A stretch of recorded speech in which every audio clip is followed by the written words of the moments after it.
I want to talk to you about the formatting of your posts when you start using the Elementor version 4 atomic elements, because what you're going to notice is that it might not display exactly how you've inputted your items into your post. And this is quite important. So I've got an example post over here where obviously I've got some text and I've gone and dropped in an image as well. Now we're on a single post template for that exact same post. I want you to focus on what you see over here.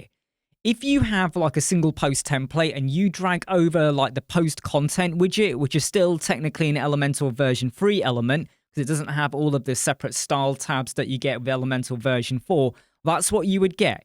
You would get your text, you would still have your line breaks or your carriage returns, and you got your image as well. I've made it quite thin just so that we can see a lot of them on screen. I'm now going to show you 3 other items that are all Elementor version 4. This is your standard paragraph widget. In fact, it doesn't matter if it's a heading widget or a paragraph widget. You don't have a post content widget for Elementor version 4. So I've gone and dropped in a paragraph, version 4 paragraph. And then what I've done is use the post excerpt. Let me just show you. You drop in your paragraph, click dynamic tag in the corner. Now you don't have post content in. You can scroll up and down. You don't have it. But what you can do instead is pick the post excerpt. The problem is though, have you noticed there's no carriage return? So that's just me using the paragraph standard with the dynamic tag. Over here, we have an exact same copy, but this time I used a custom field, and over here, I used a WYSIWYG field. If I go back to my post and I scroll down, I also added in 2 custom fields. Post custom field with exactly the same text, still got carriage return. The difference is with the text area, you can't drop in an image. With a WYSIWYG, what you see is what you get field from advanced custom fields. Here it's the exact same text, and you can drop in an image. So I wanted to show you how this post has got your standard post, but it's also got 2 custom fields. No matter what I bring through, they all look exactly the same. So even though the text area has got carriage returns, it doesn't show it. Even though the WYSIWYG has got carriage returns and an image, it still does not show it. I hope that clarifies what those 3 items are. Remember, the one on the far right, this is your post content standard. So how can we add those carriage returns back in? You could go to custom CSS and you could add in this bit of code. And this code, white space pre-line, basically adds back in your spaces, but you'll notice it also adds one at the beginning.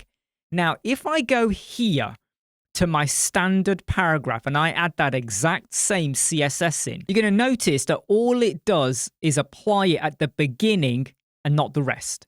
So if you are just using your paragraph standard, you're not going to get those carriage returns. If you have a dedicated text area field, it does, but you get a space at the top.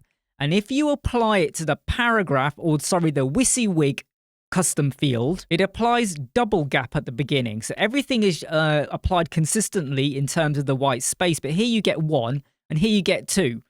That is annoying, but it's not difficult to sort out, because I could go over here to the text area one, and if I apply margin top minus 25 pixel, it takes it to the top. I'm going to just remove it from this first one, just so that you can see that they are in line. There you go. So that one has no longer got any CSS. This one still has the CSS pre-line, but minus 25. I'm going to take that row, because if it applies it once as a minus 25, and this will differ depending on your font size and what family you're using as well, so you'll work it out. If I go over to this one, rather than saying minus 25, I'll now say minus 50. So by using this extra bit of code, if you are going to have any content in your post and you're going to return it, it seems like you're better off using either your standard post content Elementor version 3 widget or a WYSIWYG or a text area one. Just bear in mind, it won't bring your images over, or it's not working it out for me. Maybe there's something I've overlooked. I don't know. But if you just use the standard paragraph, you're not going to get those carriage returns. You're just going to get this big, hefty block of text. I hope that helps you out. I'm Imran from Web Squadron. Check out my YouTube channel for exclusive videos. Take care. See you soon. Bye.